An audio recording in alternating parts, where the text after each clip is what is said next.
Hello pharma student, कैसे हैं आप सब? बढ़िया, मजे में।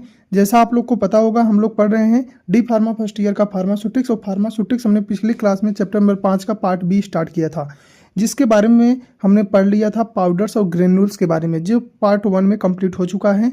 आज के हमारे जो लेक्चर में हम लेक्चर में देखने वाले हैं स्टेराइल फार्मूलेशन के बारे में। स्टेराइल फार्मूलेशन क्या होते हैं, इनके बारे में हम डिटेल में देखेंगे। उसमें देखेंगे injection, I drop and I ointment. आँखों के लिए ड्रॉप, आँखों के लिए ऑइंटमेंट, और साथ में इंजेक्टेबल, यानी ऐसे प्रोडक्ट जिसको हम बॉडी में इंजेक्शन के थ्रू लेते हैं, उन्हें हम इंजेक्टेबल में देखेंगे। ठीक, बिना किसी देरी के हम चलते हैं स्टेराइल प्रोडक्ट की तरफ, यानी स्टेराइल फार्मूलेशन की तरफ। इस वीडियो का क्या होगा, उस पार्ट बी का पार्ट सेकंड होगा। तो चलते हैं हम अपने स्टेराइल प्रोडक्ट के पास। ठीक, स्टेराइल फार्मूलेशन। देखिए, स्टेराइल फार्मूलेशन क्या होता है, आप सब लोग को पता ही होगा। स्टेराइल फार्मूलेशन क्या होता है, स्टेराइल नाम से क्लियर हो रहा है कि उसमें कोई भी बैक्टीरिया, कोई भी माइक्रोब, कोई भी पैथोजन उपस्थित ना हो। ऐसे प्रिपरेशन को, ऐसे फार्मूलेशन को हम स्टेराइल फार्मूलेशन का नाम देते हैं। क्लियर, यानी उसमें कोई भी बैक्टीरिया, कोई भी पैथोजन, कोई भी फंगस या कोई सी प्रकार की भी लिविंग ऑर्गेनिज्म उपस्थित ना हो, इसे हम कहते हैं स्टेराइल फार्मूलेशन। और फार्मास्यूटिकल की बात हो रही है तो मतलब उसमें मेडिसिन उपस्थित होगा, लेकिन कोई भी बैक्टीरिया, पैथोजन, माइक्रोब उपस्थित नहीं होंगे। देखिए, स्टेराइल फार्मूलेशन हुए फार्मास्यूटिकल प्रिपरेशन होती हैं जो कम्प्लीटली फ्री फ्रॉम लिविंग और माइक्रो ऑर्गेनिज्म होती हैं, यानी जिसमें कोई भी लिविंग माइक्रो ऑर्गेनिज्म उपस्थित न हो, उन्हें हम स्टेराइल फार्मूलेशन का नाम देते हैं। स्टेराइल का अर्थ होता है जिसमें किसी भी प्रकार की बैक्टीरिया, फंजाई या स्पोर्स मौजूद न हो। स्पोर्स का मतलब होता है इसके बच्चे, जो बैक्टीरिया हैं, जो फंजाई हैं, इनके बच्चे, अंडे, इनके लार्वा, ठीक, ये सब भी क्या हो, उपस्थित न हो, उन्हें हम स्टेराइल का नाम देते हैं। स्टेराइल फार्मूलेशन का उपयोग उन रूट में किया जाता है जहां ड्रग को डायरेक्टली बॉडी टिश्यू में, ब्लड में या सेंसिटिव ऑर्गन में दिया जाता है। सेंसिटिव ऑर्गन मतलब जैसे हमारे आँख। तो हम कह रहे हैं कि इसमें स्टेराइल फार्मूलेशन का उपयोग उस रूट का मतलब हम बता दिए। रूट ऑफ एडमिनिस्ट्रेशन क्या होता है कि बॉडी में दवा लेने का तरीका, किस माध्यम से आप दवा को ले रहे हैं, वो होता है रूट ऑफ एडमिनिस्ट्रेशन। और कह रहे हैं कि जो डायरेक्टली बॉडी टिश्यू में दिया जाए या ब्लड में, सेंसिटिव ऑर्गन में दिया जाए, इन कंडीशन में जो दवा है उसका स्टेराइल होना बहुत ज़रूरी है। क्लियर, जैसे इंजेक्टेबल हो सकते हैं, आई प्रिपरेशन हो सकते हैं, इरिगेशन सोल्यूशन हो सकते हैं, यानी ऐसे सोल्यूशन हो सकते हैं जो कि क्या हमारी बॉडी में क्या डाले जाएं ना, हमारी बॉडी के सेंसिटिव ऑर्गन में दिए जाएं। जैसे आँखों में, आँखों के लिए क्या, आई ड्रॉप हो सकता है। क्लियर, क्योंकि इन रूट में इन्फेक्शन का रिस्क बहुत अधिक होता है, इसलिए स्टेराइल फार्मूलेशन की प्रिपरेशन, हैंडलिंग, स्टोरेज बहुत स्ट्रिक्ट कंडीशन में की जाती है। कह रहे हैं कि जो ये रूट होता है, जो ब्लड का रूट होता है, आँख का रूट होता है, इस रूट के माध्यम से दवा लेना सही है, लेकिन इन माध्यम से जब हम दवा लेते हैं तो उनका इन्फेक्शन होने का चांस ज़्यादा रहता है, कि यानी जो दवा है ज़्यादा हो सकता है कंटामिनेट हो जाए, हो सकता है किसी बैक्टीरिया, पैथोजन, माइक्रोब की कांटेक्ट आने से वो क्या हो, दवा कांटेक्ट हो जाए और हमारी बॉडी में आने के बाद क्या, हमारी बॉडी में दूसरे इफेक्ट दिखाई देने लगे, हमारी बॉडी को नुकसान करने लगे। ठीक है, इसके लिए कह रहे हैं कि दवा का स्टेराइल होना बहुत ज़रूरी होता है। यहाँ तक आप लोग को अच्छे से समझ में आ गया होगा। इंपॉर्टेंस ऑफ स्टेराइल रहेगी तो क्या क्या इंपॉर्टेंस, क्या क्या इसके फायदे होंगे। इन्फेक्शन से पेशेंट को बचाने के लिए, यानी जो स्टेराइल कंडीशन है इसलिए होना चाहिए क्योंकि जो भी पेशेंट है उनको इन्फेक्शन ना हो। दूसरा, लाइफ सेविंग ड्रग के सेफ एडमिनिस्ट्रेशन के लिए, जो लाइफ सेविंग ड्रग, ऐसे मेडिसिन जो हमारी बॉडी, जो हमारी जीवन को बचाने के लिए आवश्यक होती हैं, वे ड्रग में करें स्टेराइल कंडीशन में होना चाहिए, यानी उनमें कोई भी बैक्टीरिया, पैथोजन नहीं होना चाहिए, नहीं तो हमारी बॉडी, और लाइफ सेविंग करने वाली ड्रग है, नहीं तो लाइफ सेविंग नहीं कर पाएंगे तो हमारी बॉडी डेड। ठीक, तो वगैरह कहने सेंसिटिव ऑर्गन जैसे आई, ब्लड और टिश्यू की प्रोटेक्शन के लिए उस दवा का स्टेराइल होना जरूरी है। क्लियर, अगर स्टेराइल है कि ये सब चीज़ें हमारी यूजफुल होंगी। क्लासिफिकेशन की बात करेंगे on the basis of route of administration. Route of administration बता दिए थे हम किस बॉडी में किस रूट से ले रहे हैं। अगर उस दवा को इंजेक्शन के माध्यम से ले रहे हैं तो उसे पैरेंट्रल प्रिपरेशन कहते हैं। आँखों के माध्यम से ले रहे हैं तो ऑप्थेल्मिक कहेंगे। और अगर उसको सोल्यूशन के माध्यम, इरिगेशन सोल्यूशन के माध्यम से ले रहे हैं तो उसको irrigation solution and dialysis fluid होती हैं, जो कि बॉडी की फ्लूइड को जो कि चेंज करने का काम करती हैं। Clear, on the basis of physical form देखेंगे। पहले एक सोल्यूशन हो सकता है, सस्पेंशन हो सकता है, इमल्सन हो सकता है, पाउडर हो सकता है। फॉर इंजेक्शन के लिए देखिए पाउडर भी आता है, तो इनके माध्यम से हो सकता है, लेकिन कहने का मतलब यही है कि सभी क्या हो, सभी स्टेराइल होने चाहिए, यानी किसी में किसी भी प्रकार की बैक्टीरिया, पैथोजन, माइक्रोब नहीं होनी चाहिए। क्लियर, अब बात करेंगे हम एक एक जो आपके टॉपिक में दिया गया है, आपके सिलेबस में दिया गया है इंजेक्टेबल के बारे में। इंजेक्टेबल वे स्टेराइल फार्मूलेशन प्रिपरेशन होती हैं जिनमें इंजेक्शन के माध्यम से बॉडी टिश्यू या ब्लड सर्कुलेशन में डायरेक्टली एडमिनिस्टर किया जाता है। यानी जिन दवाओं को डायरेक्टली हम ब्लड में लगा देते हैं या बॉडी की टिश्यू में लगा देते हैं। ब्लड में लगाने का मतलब है आईवी इंट्रावेनस जो इंजेक्शन लगाए जाते हैं, और बॉडी टिश्यू का मतलब जो आईएम जो इंट्रामस्कुलर या सबक्यूटेनियस या इंट्राडर्मल जो इंजेक्शन लगाए जाते हैं, ये सब क्लियर। इंजेक्शन क्या होती है? ड्रग को नीडल और सिरिंज की सहायता से शरीर के अंदर पहुंचा देते हैं, यानी उसको सिरिंज के माध्यम से दवा को हम बॉडी के अंदर पहुंचा देते हैं। इंजेक्टेबल क्या होते हैं? उनको पैरेंटल प्रिपरेशन भी कहा जाता है। इंजेक्टेबल को क्या कहा जाता है? पैरेंटल प्रिपरेशन हम ऑलरेडी बता चुके हैं आपको। कैरेक्टरिस्टिक्स और इसकी विशेषताएं क्या होनी चाहिए? कंप्लीटली स्टेराइल, ये पूरी तरह से स्टेराइल होनी चाहिए। इनमें किसी भी प्रकार की कोई बैक्टीरिया ग्रोथ नहीं होनी चाहिए, बैक्टीरिया फंगस नहीं होने चाहिए, ना बैक्टीरिया फंगस हो ना उनके कोई लार्वा हो, clear. Free from pyrogens, pyrogens नहीं होने चाहिए। पायरोजेंस क्या होते हैं? ऐसे पदार्थ होते हैं जो फीवर पैदा करते हैं, जो हमको बुखार पैदा कर देते हैं, तो वे सब चीज़ें भी इसमें नहीं होनी चाहिए, क्लियर। और पार्टिकुलेट मैटर से फ्री होना चाहिए, इसमें कोई भी पार्टिकुलेट मैटर नहीं होना चाहिए। पार्टिकुलेट मैटर होने का कहने का मतलब है इसमें कोई जो पार्टिकल्स होते हैं वो पार्टिकल्स नहीं होने चाहिए, जो मिक्सचर हो हमारा होमोजेनियस होना चाहिए, क्लियर। अगला फिजियोलॉजिकल कंपेटेबल होना चाहिए, वो क्या हो? बॉडी के हिसाब से क्या कंपेटेबल हो, यानी ऐसा ना हो कि बॉडी के अंदर जाने के बाद वो जाके रिएक्शन करने लगे। तो इसीलिए तो पहले को क्लिनिकल ट्रायल्स किया जाता है किसी भी दवा का, कि दूसरे जानवरों पे, फिर उसके बाद चूहों पे, फिर उसके बाद तब जाके हम इंसानों पे किया जाता है, ठीक। तो वही कह रहे हैं फिजियोलॉजिकल कंपेटेबल, जैसे चेक किया जाता है कि वो हमारी बॉडी के हिसाब से कंपेटेबल है या नहीं है, क्लियर। एक्यूरेट डोज कंटेन करते हैं, इसमें क्या होता है? एक्यूरेट डोज, जो हमारी डोज है वो हमेशा मेंटेन रहनी चाहिए। क्यों? क्योंकि अगर ऊपर नीचे डोज हो गया तो दिक्कत हो सकती है, क्लियर। क्लासिफिकेशन ऑफ इंजेक्टेबल की बात करेंगे, देखिए इंपॉर्टेंट है नहीं, फिर भी देख लीजिएगा। On the basis of physical form, injectable solution होते हैं, इंजेक्टेबल सस्पेंशन होते हैं, इंजेक्टेबल इमल्सन और ड्राई पाउडर फॉर इंजेक्शन। जैसे एंटीबायोटिक आप देखे होंगे, मोनोसेफ एंटीबायोटिक होता है, पाउडर रहता है, फिर उसके बाद उसमें पानी भी रहता है, फिर उसको मिला के सोल्यूशन बनाते हैं, फिर इंजेक्शन लोड करके आपको लगा देते हैं। जब आपको कब होता है? जब आपको टाइफाइड वाइफाइड होता है या कोई बैक्टीरियल इन्फेक्शन होता है, clear. On the basis of route of administration क्या होगा? इंट्रावीनस जो नसों में लगाया जाता हो, इंट्रामस्कुलर जो मसल्स में लगाया जाता है, जो सबक्यूटेनियस जो आपको सबक्यूटेनियस लेयर में लगाई जाती हो, इंट्राडर्मल जो आपकी स्किन के जस्ट नीचे इंट्राडर्मल स्किन पर लगाई जाती हो। रूट ऑफ एडमिनिस्ट्रेशन देखिए वही फिर लिखा हुआ है, इंट्रावेनस को यानी ब्लड वेन में, इंट्रामस्कुलर को मसल टिश्यू में, सबक्यूटेनियस को के साथ ड्राई स्किन के नीचे, और इंट्राडर्मल को ड्राई स्किन के जस्ट ऊपर, मतलब वो अपर लेयर की वाली स्किन के जस्ट एपिडर्मिस के जस्ट नीचे, उसे कहेंगे इंट्राडर्मल, क्लियर। एडवांटेज की बात करेंगे, रैपिड थेरेपेटिक एक्शन होता है, यानी इसको अगर इसके इंजेक्टेबल हम लेते हैं तो हमारी जो बॉडी की जो बीमारी को जो ठीक करने की एक्शन है, जो हमारी जो दवा काम करने की एक्शन है वो जल्दी होगी। तभी तो देखे होगे दवा कोई अगर खाता है टैबलेट तो वो स्लोली काम करता है, लेकिन अगर कोई इंजेक्शन लगा दो तो कोई दर्द हो रहा है तो फट से उसको आराम हो जाता है। क्यों? क्योंकि उसका जो थेरेपेटिक एक्शन है वो जल्दी होती है। 100% बायोअवेलेबिलिटी, मतलब इसमें जितनी भी मात्रा में दवा लगाया जाएगा पूरी की पूरी दवा हमारी बॉडी में वो थेरेपेटिक इफेक्ट दिखाने के लिए काम करेगी। जैसे इसमें आईवी रूट दिया है, यानी इसमें 100% बायोअवेलेबिलिटी होती है, यानी जितनी भी दवा लगाई जाएगी वो एक्सक्रीट नहीं होगी, पहले वो थेरेपेटिक इफेक्ट पूरी अपनी दिखाएगी। जैसे हम दवा जब खाते हैं तो बड़े सर जब टैबलेट खाते हैं तो उसमें जाके हमारी लीवर में घुलता है, उसमें से कुछ में जाके ब्लड में एब्जॉर्ब होता है, कुछ एक्सट्रैक्ट हो जाता है, कुछ बाहर निकल जाता है। लेकिन जब हम आईवी इंजेक्शन की बात करते हैं तो उसमें 100% बायोअवेलेबिलिटी देखने को मिलती है, यानी उसमें पूरी की पूरी दवा हमारी ब्लड सर्कुलेशन में ही एब्जॉर्ब हो जा रही है, क्लियर। अनकॉन्शियस पेशेंट में भी यूजफुल, ऐसा कोई पेशेंट जो बेहोशी की हालत में, उसके लिए भी यूजफुल है, आप सब जानते हैं। फर्स्ट पास मेटाबॉलिज्म अवॉइड होता है, इसमें भी देखो फर्स्ट पास मेटाबॉलिज्म अवॉइड होता है। आप कमेंट करके बताएंगे पिछली क्लास में हमने किसके बारे में बात किया था, फर्स्ट पास मेटाबॉलिज्म अवॉइड होता है। अगर आपको याद होगा तो हम बता दें, हम पढ़े थे इसके बारे सपोजिटरी में, सपोजिटरी जो ऐसे थे जिनमें भी फर्स्ट पास मेटाबॉलिज्म अवॉइड होता था, क्लियर।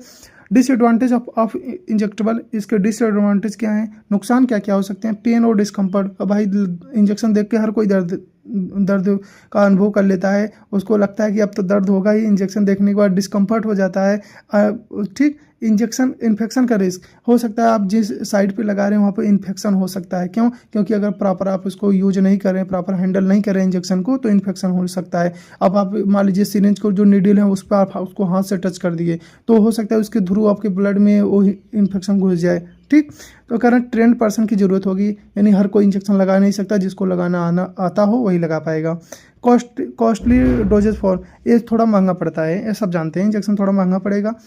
एग्जाम्पल की बात करेंगे तो insulin injection, penicillin injection, diclofenac injection, ceftriaxone injection. Insulin देखिए जो दिया जाता है डायबिटीज़ के लिए, पेनिसिलिन एंटीबायोटिक है, और डाइक्लोफिनाक हमारा एक दर्द पेन किलर है, और सेट्रिक्सोन एक ये भी हमारा एक एंटीबायोटिक है। क्लियर। स्टोरेज ऑफ इंजेक्टेबल की बात करेंगे तो स्टराइल एयर टाइट कंटेनर में रखा जाएगा। लाइट सेंसिटिव इंजेक्शन को अंबर कलर के एम्पुल में रखा जाता है, यानी देखेंगे जो हमारा जो एम्पुल रहता है जिसमें दवा भरी होती है वो देखेंगे अंबर कलर का होता है, जो लाइट से जो कि धूप से जो खराब हो सकती हैं। लेबल इंस्ट्रक्शन फॉलो को उस पर लिखा रहता है कि IV है कि IM है कि सबक्यूटेनियस है, उस एम्पुल के ऊपर लिखा होता है। देखिए जो हमारा इंट्रामस्कुलर होता है हमारे 90 डिग्री पे लगाया जाता है मसल्स में, सब क्यूटेनियस को 45 डिग्री पे लगाया जाता है, और इंट्रावेनस को 25 डिग्री पे, जबकि इंट्राडर्मल को 10 से 15 डिग्री की सेंटीग्रेड पे 10 से 15 डिग्री के आसपास लगाया जाता है इसको। आगे हम बात करेंगे आई ड्रॉप, ऑप्थेल्मिक ड्रॉप के बारे में।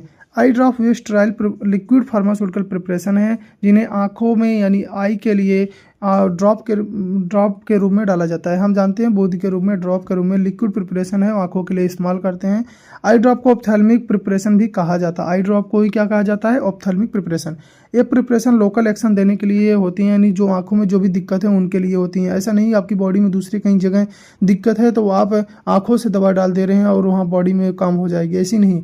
वो उसके लिए क्या होगा, उसके लिए आप पेरेंटल यूज करेंगे, ब्लड के थ्रू यूज करेंगे, ठीक। लेकिन आई के थ्रू जो होगा वो लोकल एक्शन, मतलब अगर आँखों में दिक्कत है तभी आप इसके लिए यूज करेंगे। Characteristics of ideal I drop की बात करेंगे। कंप्लीटली स्टेराइल होना चाहिए, फ्री फ्रॉम पार्टिकुलेट मैटर होना, इसमें कोई भी पार्टिकुलेट मैटर ना हो, यानी इसमें कोई भी कण ना हो। आइसोटोनिक होनी चाहिए, मतलब आइसोटोनिक जो भी हो, आइसोटोनिक मतलब होता है जो इसका ऑस्मेटिक प्रेशर है हमारी बॉडी के ऑस्मेटिक प्रेशर के बराबर होना चाहिए, जिसको हम pH भी बोल सकते हैं। यानी उसका जो pH है वो जो हमारी आंखों की pH के बराबर होना चाहिए, नहीं तो जाके इरिटेशन कॉज कर सकतेगा। और नॉन इरिटेंट होना चाहिए, इसमें कोई इरिटेशन कॉज ना करे। क्लियर सोल्यूशन होना चाहिए, जो भी सोल्यूशन हो हमारा क्लियर होना चाहिए, सोल्यूबल सूटेबल pH होना चाहिए, और जो pH हो उसका 6.5 से 7.5 के आसपास होना चाहिए, जो हमारी आंखों के लिए क्या होता है, सूटेबल। हमारी ब्लड का pH कितना होता है आप कमेंट करके हमें बताएंगे, ठीक। टाइप्स ऑफ आई ड्रॉप की बात करेंगे on the basis of formulation. Ophthalmic solution होता है, ऑप्थेल्मिक सस्पेंशन हो सकता है। On the basis of use की बात करेंगे तो एंटीबायोटिक आता है, एंटी इन्फ्लेमेटरी जो सूजन को कम करता है, माइड्रिएटिक जो आँख की पुतली को जो सिकुड़ने का काम करता है, माइओटोटिक जो आँख की पुतली को फैलाने के लिए काम किया जाता है, लुब्रिकेटिंग आई ड्रॉप और जो आँख की लुब्रिकेशन के लिए यूज किया जाता है।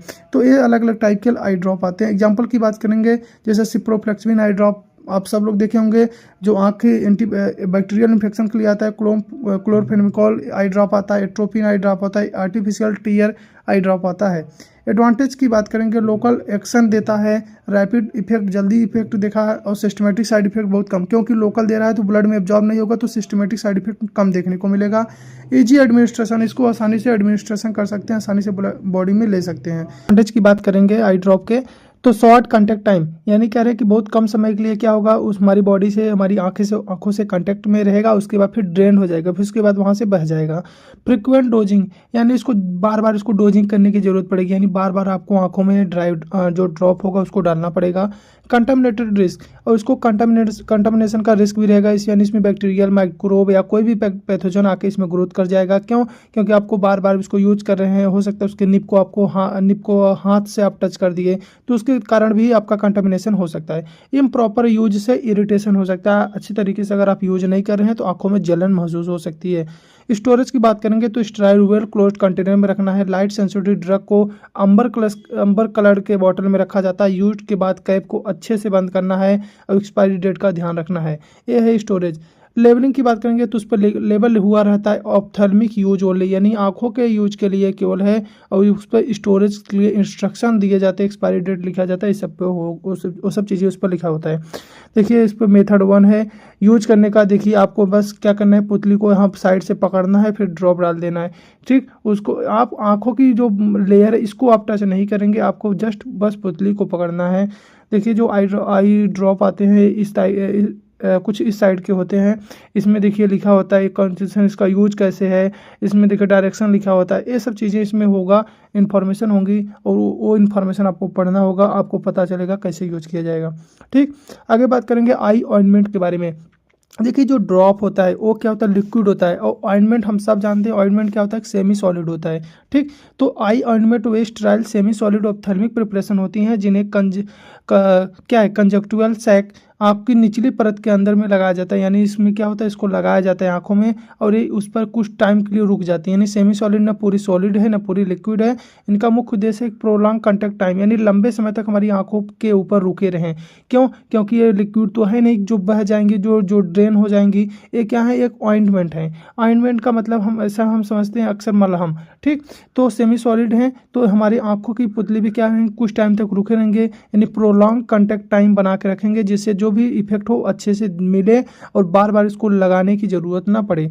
इसकी विशेषताएं की बात करेंगे आई ऑइंटमेंट की, कंप्लीटली स्टेराइल होना चाहिए, इसमें कोई भी बैक्टीरिया पैथोजन नहीं। सेम वही कंडीशन, नॉन इरिटेंट, आंखों में ऐसा ना हो कि इरिटेंट यानी जलन करने लगे, ऐसा नहीं होना चाहिए। स्मूथ टेक्सचर जो हो, इसकी टेक्सचर हो स्मूथ होनी चाहिए। फ्री फ्रॉम ग्रिफ्टिंग, ग्रिफ्टिंग का मतलब होता है वो जाके कहीं पे जाके ग्रिफ्ट ना बनाया जाए, वहाँ पे जाके ऐसा ना हो कि वहाँ पे जाके चिपक जाए फिर निकल ही नहीं।